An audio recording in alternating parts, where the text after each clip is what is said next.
اللهم صل على سيدنا محمد يا رب صل وسلم دائما ابدا على حبيبي.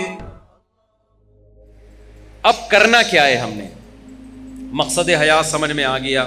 اچھا عمل، اللہ کی عبادت، شکر گزاری.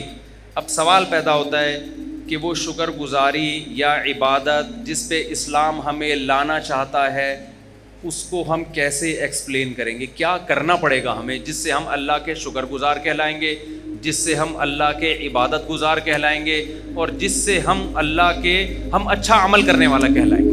تو کیا کرنا پڑے گا ہمیں؟ میں سمجھا پا رہا ہوں؟ بس یہ بات کو میں سمیٹ رہا ہوں جلدی سے.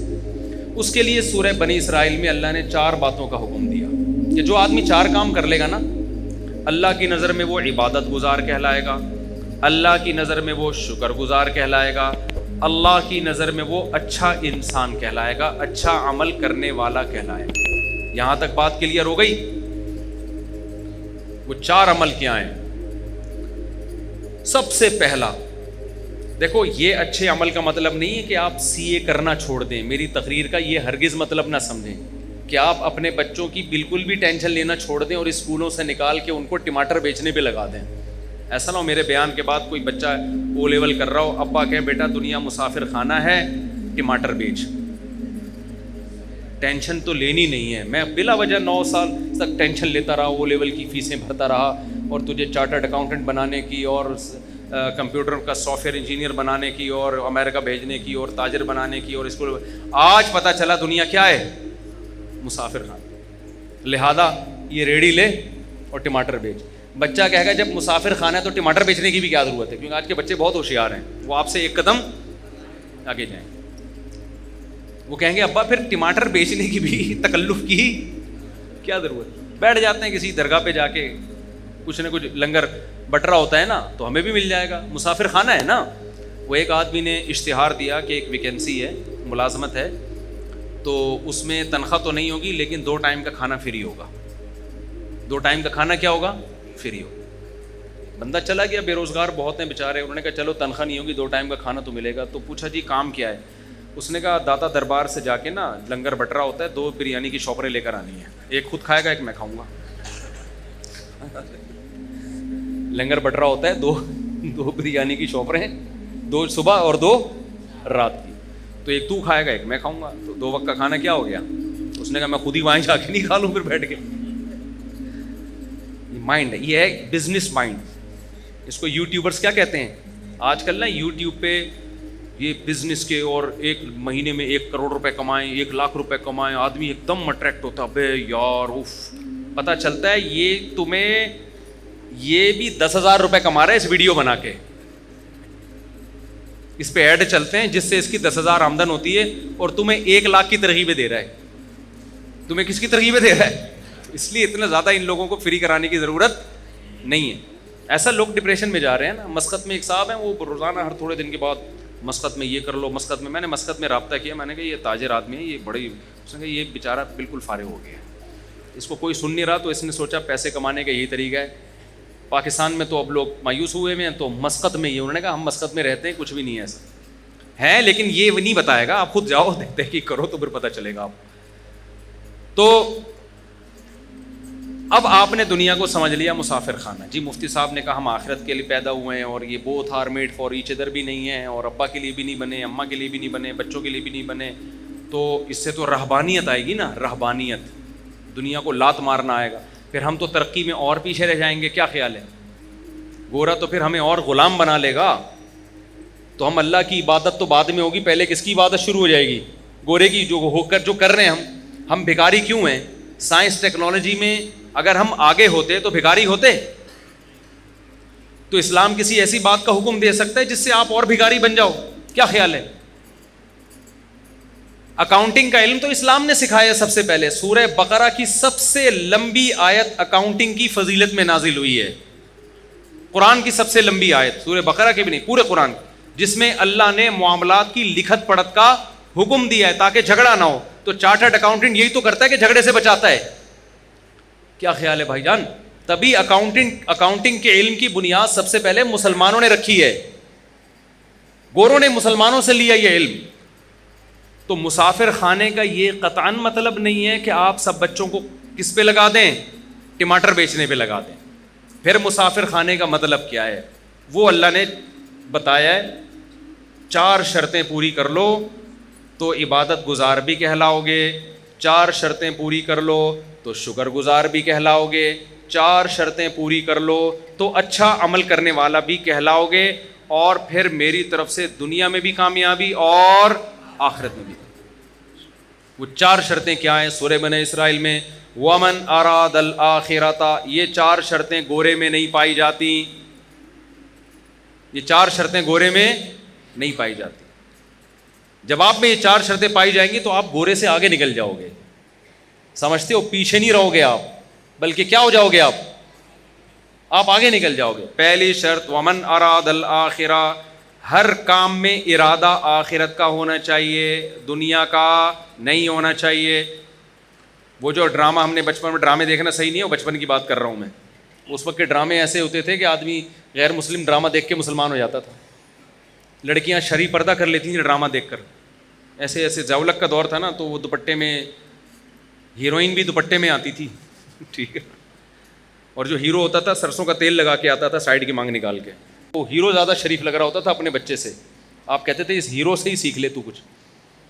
تو وہ ڈرامے وہ بھی جائز نہیں تھے، لیکن ایک مثال دے رہا ہوں میں. وہ بچپن میں کوئی سبق آموز چیز مل گئی. تو اب مجھے ایک بات بتاؤ، قرآن کہتا ہے وہ جو پائلٹ بننے کے لیے گیا تھا اور کیلے کے چھلکے پہ پھسل گیا اور ہڈی ٹوٹ گئی اور پائلٹ نہ بن سکا، وہ ناکام تھا نا. ڈرامے میں تو یہی دکھائی ہے، یہ ناکام ہو گیا ایک آدمی کی مسٹیک کی وجہ سے. لیکن اگر وہ قرآن کی شرط پہ عمل کرتا، ومن اراد الآخرہ، جو بھی عمل اس میں نیت کیا ہو آخرت کی، تو وہ پھسلنے سے ناکام نہیں ہوتا. اللہ قیامت میں اس کا شمار پائلٹ میں اٹھاتے، اور اللہ کہتے یہ وطن کے دفاع کے لیے، مجھے راضی کرنے کے لیے جہاز اڑانا سیکھ رہا تھا. اگر یہ اپنے مقصد میں کامیاب ہو گیا تو بھی کامیاب، نہیں ہو گیا تو اس کا شمار مجاہدین میں لکھ لیا گیا. نبی صلی اللہ علیہ وسلم نے فرمایا ارمو بنی اسرائیل ارمو فإن اباکم کان رامیا. صحابہ سے فرمایا تیر اندازی سیکھو، اس لیے کہ تمہارے باپ اسماعیل تیر انداز تھے. تو ہمارے نبی نے تو ہمیں دفاع کا حکم دیا ہے. آپ صلی اللہ علیہ وسلم نے فرمایا الخیل معقود فی نواصیھا الخیر الی یوم القیامہ. گھوڑے کو نبی نے عزت دی اس لیے کہ اس پہ جہاد ہوتا ہے. آپ صلی اللہ علیہ وسلم نے تیر اندازی کی فضیلت بیان کی، نشانہ بازی کی. قرآن میں آتا ہے اعدوا لهم ما استطعتم من قوہ، دشمن اسلام کے خلاف جتنی طاقت اکٹھی کر سکتے ہو کرو. نبی نے فرمایا الا ان القوۃ الرمی، فرمایا طاقت سے اللہ کی مراد ہے پھینکنے کی صلاحیت بڑھاؤ، اپنی تیر کی صلاحیت. تو جہاز بھی تو بم پھینکتا ہے نا لے جا کے. سمجھ میں نہیں آ رہی میرا خیال بات؟ ترہبون بہ عدو اللہ وعدوکم، اللہ کہتے ہیں اپنے آپ کو اتنا مضبوط کر لو کہ اپنے اور اللہ کے دشمنوں کو اس سے ڈراؤ تم. تو اگر ہمارے پاس پائلٹ ہی مارکیٹ سے شارٹ ہو جائیں تو ہم ڈرا سکیں گے دشمنوں کو؟ ہمارے سارے پائلٹ نکل گئے اللہ اللہ کرنے کے لیے نا، کہ جی ٹماٹر بیچوں گا. مفتی صاحب نے بیان کیا ہے دنیا مسافر خانہ ہے، لہٰذا ہم کیا کریں گے؟ اب ٹماٹر بیچیں گے. اب ہم پائلٹ بھی نہیں بنیں گے، اب ہم ٹماٹر بیچیں گے. تو ہماری ایئر فورس کی ایسی کی تیسی. اب جب انڈیا آئے گا حملہ کرنے کے لیے تو ٹماٹر پھینکیں گے نا ہم جہازوں پہ، اور ہمارے پاس تو ٹماٹر ہی ہوں گے. کیا خیال ہے؟ لہذا آپ پائلٹ بننے کو ہدف بناؤ بھائی. ہمیں ضرورت ہے اچھے پائلٹوں کی، راشد مہناز جیسے پائلٹوں کی. راشد مہناز کا ہدف اگر پائلٹ برائے پائلٹ ہوتا تو خدا کی قسم وہ ملک کے دفاع کے لیے جہاز کو نیچے نہیں گراتا وہ، کیونکہ اس کا مستقبل تباہ ہو رہا تھا اس میں، جو بظاہر ہو گیا. آپ نشان حیدر دو، اس سے راشد مہناز کو کیا فائدہ ہو رہا ہے؟ باقیوں کو تو موٹیویشن مل رہی ہے، لیکن راشد مہناز کو فائدہ آخرت کا ہو رہا ہے.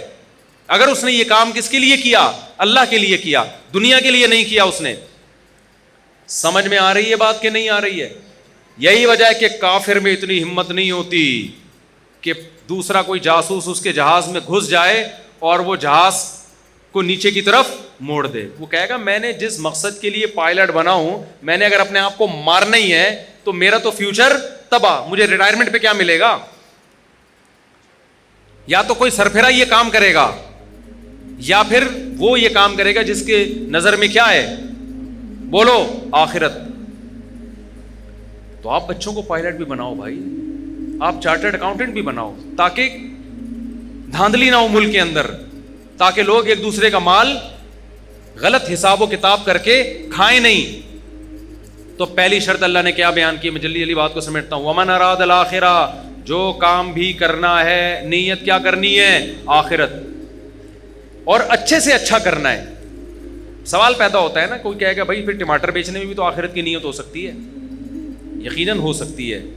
نبی نے فرمایا ایماندار تاجر قیامت کے دن پیغمبروں کے ساتھ. اگر کوئی ٹماٹر بیچ رہا ہے اس نیت کے ساتھ کہ میں لوگوں کے سامنے بھیک نہ پھیلاؤں, تو اللہ کی قسم ٹماٹر بیچنے کا بھی اس کو ثواب بولو ملے گا. نیت کیا ہے؟ آخرت. پھر وہ 2 نمبری نہیں کرے گا ٹماٹر بیچنے میں. پھر وہ ایسا نہیں ہوگا کہ ٹماٹر کی پیٹی میں اوپر اچھے اچھے اندر سڑے ہوئے, وہ یہ گڑبڑ نہیں کرے گا. لیکن پھر آپ کو موٹیویشن کیسے ملے گی؟ اس کے لیے نبی نے فرمایا المؤمن القوی خیر من المؤمن الضعیف. طاقتور مومن اللہ کو کمزور مومن سے زیادہ محبوب. تو طاقت جسمانی بھی ہو سکتی ہے, سائنس اور ٹیکنالوجی کی قوت بھی. طاقت کی ڈیفینیشن یہ ہے کہ آپ وہ کچھ کر سکتے ہو جو دوسرا نہیں کر سکتا. تو آپ جب کسی اچھی پوسٹ پہ جاتے ہو تو آپ وہ کچھ کر سکتے ہو جو ایک عام آدمی رکشہ چلانے والا اور ٹماٹر والا نہیں کر سکتا. تو آپ اس نیت سے حکومت کی لگام اپنے ہاتھ میں لینے کی کوشش کرو. آپ اس نیت سے ترقی کی کوشش کرو کہ میں ایک پاورفل مسلمان بننا چاہتا ہوں. اور ہمارے نبی کو پاورفل مسلمان وہ کمزور اور ضعیف مسلمان سے زیادہ محبوب ہے. اور نبی نے فرمایا مجھے نہیں بلکہ کس کو محبوب ہے؟ اللہ کو زیادہ محبوب ہے. بات آ رہی ہے سمجھ میں؟ دوسری شرط قرآن نے کیا بیان کی ہے؟ من اراد الاخرۃ وسعى لها سعیا. تو آپ جو کام بھی کر رہے ہو کس کے لیے کرنا ہے؟ آپ نے آخرت. دوسری کوشش وسعى, کوشش بھی کرے. صرف نیت کافی؟ آپ نے بیٹھ گئے کہ جی آخرت ملتی ہے محنت کرنے سے, اچھا یعنی طاقتور بنوں گا میں جناب بیوروکریسی میں جاؤں گا, میں اچھا تاجر بنوں گا, پیسہ کماؤں گا تاکہ مسلمان مضبوط ہوں, میں سائنس اور ٹیکنالوجی کے میدان میں ترقی کروں گا. صرف کس کے لیے؟ اللہ کے لیے. یا میں ٹماٹر ہی بیچوں گا, تجارت کروں گا, کس کے لیے؟ اللہ کے حکم کو پورا کرنے کے لیے. آخرت نیت ہے میری, تاکہ صدقہ کروں, بھیک نہ مانگوں. اب کر نہیں رہے آپ, پڑھے ہوئے ہیں, امتحان آ رہے ہیں, پڑھے ہوئے ہیں آپ. جیسے ہمارے کراچی میں لوگ کیا کر رہے ہیں؟ پڑھے ہوئے ہیں نا, کیا خیال ہے؟ ہل ہی نہیں رہے آپ. تو اس کا مطلب آپ نے آخرت کی نیت تو کی ہے. وسعا کا مطلب کوشش بولو نہیں کیا آپ نے, تو آپ کا شمار کامیاب لوگوں میں نہیں ہوگا. نیتیں کر کے پڑے رہو, ہمت نہ کرو, عمل نہ کرو, تو پھر کچھ نہیں ملنے والا. اس نیت پہ اجر ملتا ہے جس میں عمل کرنے کی کوشش کرو, عمل ہو نہ سکے پھر اللہ اجر دے دیتا ہے. جیسے وہ پائلٹ جس نے کوشش کی, بیچارہ کیلے کے چھلکے سے پھسل گیا, اس کی نیت ہوگی تو اجر ملے گا, ورنہ نیت برائے نیت سے کچھ بھی حاصل نہیں ہوتا. عمل بھی کرنا پڑے گا.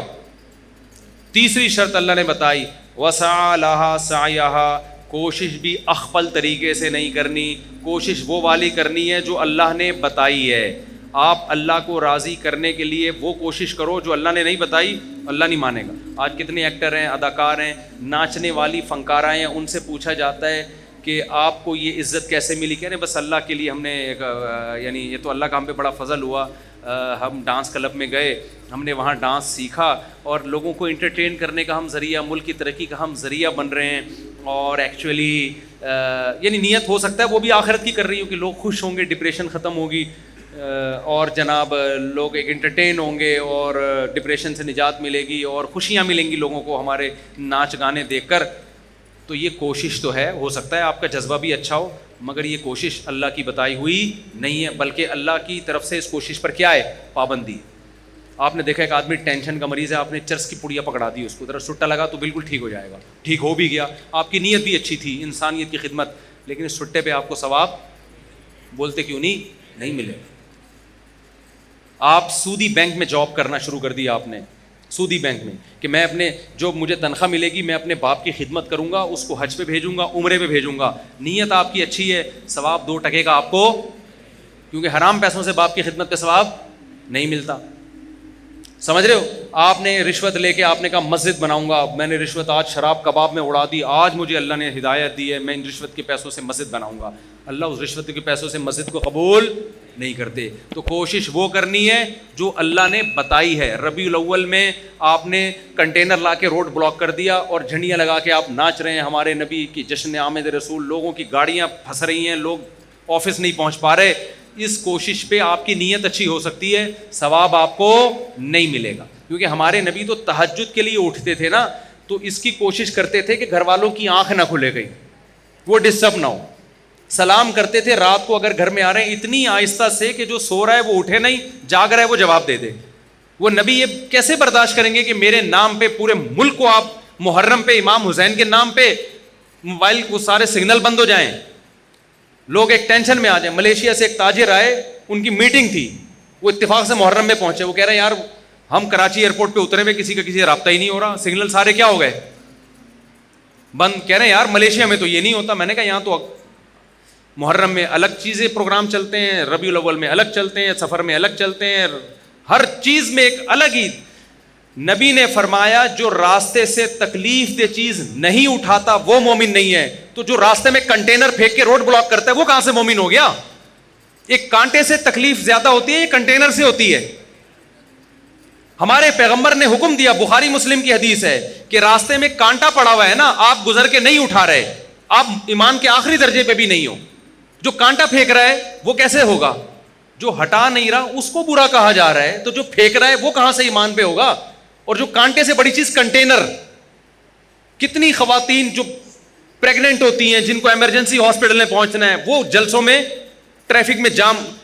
محرم کے جلسوں میں کیا ہوتا ہے؟ ربیع الاول کے جلسوں میں کیا ہوتا ہے؟ مذہب کے نام پہ لوگوں کو اذیت پہنچائی جاتی ہے. جب ان سے کہا جائے بھائی کس صحابہ نے ربیع الاول منایا، کسی تابعی نے بنایا، آج بھی حرم میں نہیں منایا جاتا، تو آپ کیوں وہ کر رہے ہو؟ کہہ رہے ہم نبی کی محبت میں کر رہے ہیں. آپ یقیناً محبت میں کر رہے ہو، ہم آپ کی نیت پہ شک نہیں کرتے، مگر کر وہ رہے ہو جو آپ کا نفس آپ کو کہہ رہا ہے. اللہ رسول کے بتائے ہوئے طریقے کو آپ فالو نہیں کر رہے. تو قرآن نے تیسری شرط بیان کی ہے، کوشش تمہاری گڑھی ہوئی نہیں ہونی چاہیے، کوشش وہ ہونی چاہیے جو میں نے بتائی ہے. اور آخری شرط اللہ نے بیان کی جو انتہائی اہم، وَهُوَ مُؤْمِنٌ، اللہ کہتے ہیں ایمان بھی ہونا چاہیے، توحید پرست ہونا چاہیے. مشرک کا، کافر کا کوئی نیک عمل میں قبول نہیں کروں گا.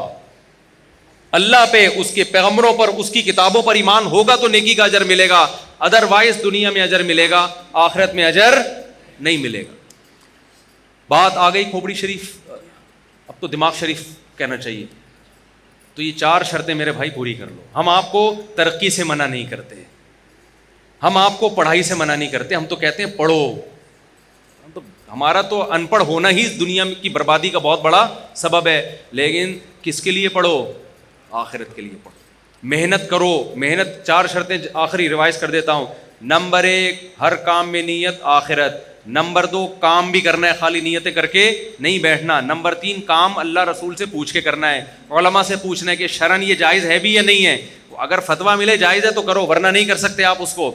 نمبر 4 آپ کا ایمان بھی ہونا چاہیے اللہ پہ، اس کے رسولوں پر، اس کی کتابوں پر، ختم نبوت پہ، جو اسلام کے ضروری عقیدے جن کو ایمان مفصل، ایمان مجمل کہا جاتا ہے. اللہ کہتے ہیں جو ان عقیدوں کو نہیں مانے گا اس کا عمل قبول نہیں ہوگا. اس کا عمل راکھ کے ڈھیر کی طرح ہے، دیکھنے میں بہت لگتا ہے، پھونک مارو اڑ جائے گا. کیونکہ اللہ کہتے ہیں آنا میرے پاس ہے، جو مجھے مانتا ہی نہیں ہے تو اجر میں کہاں سے دوں گا اس کو. لوگ کہتے ہیں نیوٹن نے اتنی خدمت کی انسانیت کی تو کیا وہ بھی جہنم میں جائے گا؟ میں نے کہتا بھائی مجھے نہیں پتا وہ کہاں جائے گا، جنت میں جائے گا یا جہنم میں جائے گا. وہ تو نیوٹن آخرت میں ملے گا تو اس سے پوچھیں گے آج کل کدھر گھوم رہے ہو بھائی تم. لیکن ایک بات ہے کہ میں نے کہا آپ کو نیوٹن سے اتنی محبت ہے کیونکہ اس کے آپ پر احسانات ہیں. اس نے بہت سارے سائنسی عقدے حل کیے، اس کی وجہ سے بہت ساری چیزیں ایجاد ہوئیں. تو اللہ قیامت میں نیوٹن سے سوال کرے گا کہ پبلک کو تیرے احسانات کی وجہ سے تجھ سے محبت تھی، تو نے مجھے بھی یاد رکھا میرے احسانات کی وجہ سے؟ نہیں ہے بات سمجھ میں؟ تو اللہ تو سب سے پہلے کس کے بارے میں پوچھے گا؟ آپ کے ابا نے آپ کو فرانس 2 منٹ میں بعد پھر اذان ہوگی اور اذان کے فوراً بعد جماعت کھڑی ہو جائے گی، ٹھیک ہے نا؟ 9 بجے ہی جماعت ہوگی، بے فکر رہیں، جماعت دیر سے نہیں ہوگی. میں جہاں بھی بیان کے لیے جاتا ہوں نا جماعت ٹائم پہ ہی ہوتی ہے. تو 9 بجے ہی جماعت ہوگی، سنتوں کا ٹائم نہیں دیں گے. کیا خیال ہے؟ آپ نے اپنے بچے کو فرانس بھیجا اعلیٰ تعلیم کے لیے، انویسٹمنٹ کی، پیسہ خرچ کیا، میرا بچہ بڑا سائنٹسٹ بن کے آئے گا، پھر اتنا میں پیسہ لگاؤں گا, پھر بوڑھے باپ کی خدمت کرے گا. بچہ فرانس سے جرمنی نکل گیا, وہاں سے جاپان نکل گیا, ابا کے پیسوں پہ کھا پی کے اس نے ٹرسٹ بنایا, پھر اس نے جناب جاپانیوں کی بھی خدمت کر رہا ہے, امریکیوں کی بھی خدمت کر رہا ہے. ابا کو ایک دن بھی فون کر کے نہیں پوچھا. ابا بڑھاپے میں ریٹائر ہو گیا, بچے سے کہہ رہا ہے بیٹا فون ہی نہیں اٹھا رہا, انسانیت کی خدمت کر رہا ہے. تو انسان کہیں گے یہ بندہ بڑا نائس ہے یار. ابا سے جب پوچھو گے, ابا کہے گا آنے تو دو, میں نے تو اس کو جائیداد سے بھی آگ کر دیا ہے, اور میں اب نادرہ سے بھی اس کا نام اپنے بیٹوں کی فہرست سے نکال رہا ہوں. تو بھائی ابا جب مانے گا جب تم ابا کو مانو گے. اللہ کہتا ہے جن سائنسدانوں نے انسانیت کی خدمت کی, انسان ان کو مانتے ہیں, ان کو نوبل پرائز بھی دیتے ہیں, ان کی عزت بھی ہوتی ہے, یونیورسٹی ان کو پڑھایا بھی جاتا ہے. جب آخرت میں میرے پاس آئیں گے تو سارا خرچہ تو میرا ہوا ہے نا ان کے اوپر. کیا خیال ہے, خرچہ کس کا ہوا ہے؟ جب نیوٹن پیدا ہوا تھا اس کی ماں کی چھاتیوں میں دودھ کیا آئنسٹائن نے پیدا کیا تھا؟ تو خدا نے پیدا کیا تھا. نیوٹن نے خدا کا شکر کیوں؟ میں نہیں کہہ رہا نیوٹن نے شکر ادا نہیں کیا, بھائی مجھے نیوٹن کی رپورٹیں نہیں ہیں, میں تو ایک مثال دے رہا ہوں. اگر ادا کیا ہے تو کامیاب ہوگا, ادا نہیں کیا تو کیا ہوگا؟ ناکام ہوگا میرے بھائی, ناکام ہوگا. اللہ کہے گا جس نے تجھے پیدا, اللہ کہے گا آسمان سے بارشیں تو میں برساتا تھا, زمین سے تناور درخت کون اگاتا تھا؟ تو خالی یہ بتاتا تھا کہ یہ کیسے اگ رہا ہے, یہ آم کی گٹلی سے آم کیسے بنتا ہے. اس آم کی گٹلی میں ایسے سافٹ ویئر کہ گوبر پانی مٹی کے ملاپ سے درخت بنتا ہے, اور درخت میں پھول اگتے ہیں, پھول تتلیوں کو مائل کرتے ہیں, ان سے نر مادہ پھولوں کا ملاپ ہوتا ہے, پھر آم پیدا ہوتا ہے, اور ہر آم میں وہی گٹلی ہوتی ہے جو زمین میں تم نے دفن کی ہوتی ہے. یہ سافٹ ویئر تو نیوٹن نے تھوڑی انسٹال کیے ہیں, نیوٹن نے تو بتایا کیسے, نیوٹن نے تو یہ بھی نہیں بتایا, وہ کسی اور سائنسدان نے بتایا, لیکن ایک مثال دے رہا ہوں. کرنے والا کون ہے بھائی؟ وہ تو میں ہوں. نیوٹن نے کتنی دفعہ آم کھائے ہوں گے, کتنی دفعہ گائے کا دودھ پیا ہوگا اس نے, جو سوکھے چارے سے خدا نے گائے کا دودھ بنا کے اس جانور کے تھنوں میں ڈالا. تو اللہ کو یہ حق ہے کہ وہ سائنسدانوں سے بھی پوچھے کہ انسانوں نے تم سے اتنی محبت کی, تمہیں اتنی عزت دی کیونکہ تم نے انسانوں کی خدمت کی. تو جس نے تم پہ خرچہ کیا ہے, جس نے تمہیں بنایا اور تمہیں اس قابل کیا کہ تم انسانوں کی خدمت کر کے عزت حاصل کر سکو, تم نے اس کو کتنا یاد کیا, اس کے پیغمبروں کو, اس کے سفیروں کو تم نے مانا, ان کی تعلیمات کو تم نے فالو کیا کہ نہیں کیا. تو آخرت میں کامیابی اور ناکامی کا کرائٹیریا معیار الگ ہے. دنیا میں مائیکل جیکسن بن جاؤ گے تو کیا ہو جاؤ گے؟ کامیاب ہو جاؤ گے. آخرت میں نہیں ہوتے میرے بھائی. سمجھتا ہے کہ نہیں سمجھتا ہے؟ میرا خیال ہے اچھوں کو بھی سمجھ میں آ گیا ہوگا. لیکن ہماری مثال اس جانور کی طرح ہے. میں مثال نہیں دوں گا, نام نہیں لوں گا, مسجد میں بھی اور ہم لوگ مجھ سمیت سب کی انسلٹ ہوگی اس میں, کہ جس کو 100 سال کے بعد بھی نکالا جائے تو وہ ویسے کا ویسے ہی رہتا ہے جیسے 100 سال. بلی کی مثال دے رہا ہوں, غلط نہ سوچیں آپ. تو میں بھی اس میں داخل ہوں, ہم بھی سنتے بھی رہتے ہیں, کہتے بھی رہتے ہیں, لیکن ہمارا ہر آنے والا دن ہم کو خدا کے قریب کرنے کے بجائے خدا سے دور کر رہا ہے. آپ اپنا ماضی میں ہم زیادہ اچھے تھے, ہر آنے والے دن ہم اللہ کے قریب ہونے کے بجائے اللہ سے دور. تبھی شاعر نے کہا نا, نظر سوئے مرقد قدم سوئے مرقد, مرقد قبر کو کہتے ہیں, قدم سوئے مرقد نظر سوئے دنیا.